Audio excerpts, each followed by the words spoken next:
Bonsoir à tous. Allez, je teste un nouveau format ce soir avec une petite vidéo. Donc un petit tirage intuitif, comme d'habitude, vous choisissez votre carte parmi les trois. Ou si vous n'arrivez pas à choisir votre carte, pensez à une situation dans votre tête ou posez une question, ou juste mettez-vous en position de réception d'un message et laissez-vous guider par le tirage. Si vous n'arrivez pas à choisir une carte, peut-être que les trois vont faire écho dans votre situation. Alors, c'est parti.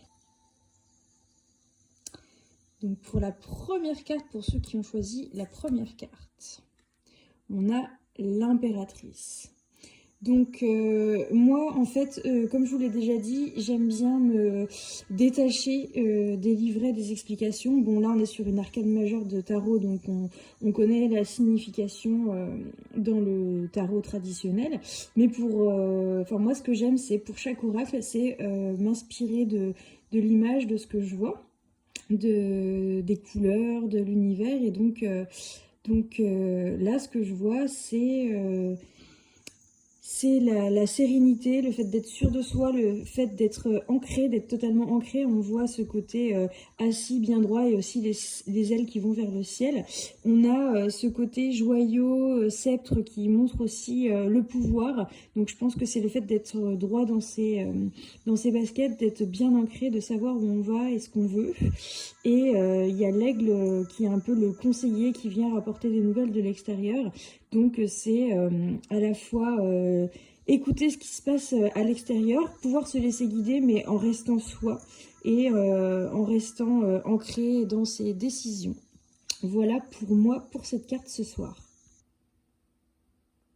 Pour la deuxième carte, roue de la fortune. Donc on est encore sur une arcane majeure. Et donc il y a ce côté cercle, cycle. On a aussi la terre qui est ronde en dessous. Et la roue qui est au-dessus, on voit le côté le chaton, le chat de gouttière et le chat qui gère, entre guillemets, qui a un petit peu géré sa vie. Donc c'est un petit peu le cercle de la vie, presque une chanson du Roi Lion. Et donc le fait que le temps passe, les choses passent, donc si le cercle se passe bien, le cycle se passe bien, alors on continue, on est bien lancé, mais si on a envie de changer les choses, la roue elle va continuer de tourner et elle va pas s'arrêter pour toi, donc c'est à toi aussi de décider de faire pause, de sortir du cycle pour commencer autre chose. Dans tous les cas, ce que tu as appris te servira. Comment dire, participera dans tous les cas à ton évolution. Donc voilà, il y a ce cercle, mais il ne faut pas se sentir enfermé dans le cercle.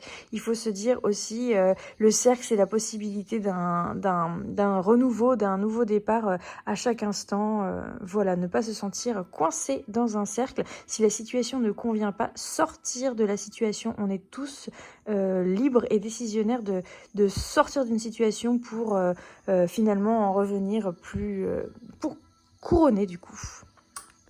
Pour la troisième et dernière carte, donc on a la carte de la mort, donc la carte 13, on l'appelle l'arcane sans nom. Comme vous le savez, la mort, ça ne veut pas forcément dire la mort physique de quelqu'un, ça peut être la fin d'une situation, ça peut être la fin d'une période, ça peut être aussi un changement, un déménagement, c'est plus... voilà, c'est pareil, un petit peu en écho avec celle-là. C'est la possibilité d'un nouveau cycle, d'une renaissance, d'un nouveau projet, et ou par exemple aussi quelque chose qu'il est temps d'arrêter, une situation ou une relation ou même un travail qu'il est temps d'arrêter pour passer à autre chose. Et voilà, de toute façon, les pétales tombent, les pétales renaissent. Il y a cette possibilité. La carte de la mort, c'est aussi la carte de la renaissance, donc c'est quelque chose qui peut être positif. Il ne faut pas hésiter parfois à faucher ce qui s'est passé avant, faire table rase, recommencer à faire son terreau pour repartir sur de nouvelles bases. Voilà, donc tout ça nous pousse à changer les choses, à prendre son destin en main. Donc si on prend les trois cartes ensemble, je vais faire une autre vidéo.